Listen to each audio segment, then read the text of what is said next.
والله انا خريج هندسه كمبيوتر، واحنا خدنا في الجامعه البيزكس بتاعت الكلام دوت.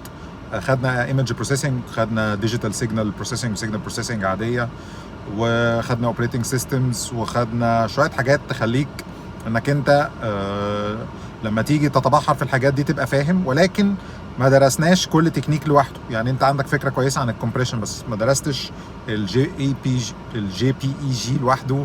ما درستش في الفيديوهات مثلا الام بي جي لوحده، الكلام ده. بس انت بعد كده لما بتيجي تروح بقى تطلع عليها، او انت الكلام ده كله طبعا علشان تكي موجود على الانترنت، اي حاجه متعلقه بالتكنولوجي لما بتيجي تقرا ممكن تبقى فاهم اكتر او تفهم اسرع من حد محتاج يكون عارف عن الحاجات دي. ده بالنسبه للباك جراوند بتاعتي. بالنسبه بقى لمنهجيه السرد ولا حاجه. مقسومه جزئين. الجزء الاولاني ان انا لما كان بيتشرح لي الكلام دوت، في حاجات كانت بتشرح لي ما كنتش بفهمها، فكنت بقعد ادور او ابحث او اسال اصحابي، بنقعد مده طويله لحد ما تقول ايوه لقطتها.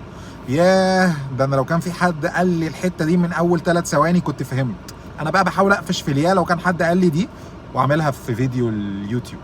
بالنسبه بقى لجزئيه السرد، يعني لا، دي من عند ربنا بقى. انا مش هنسب الفضل كله لنفسي، طبعا اكيد في جزء من عند ربنا.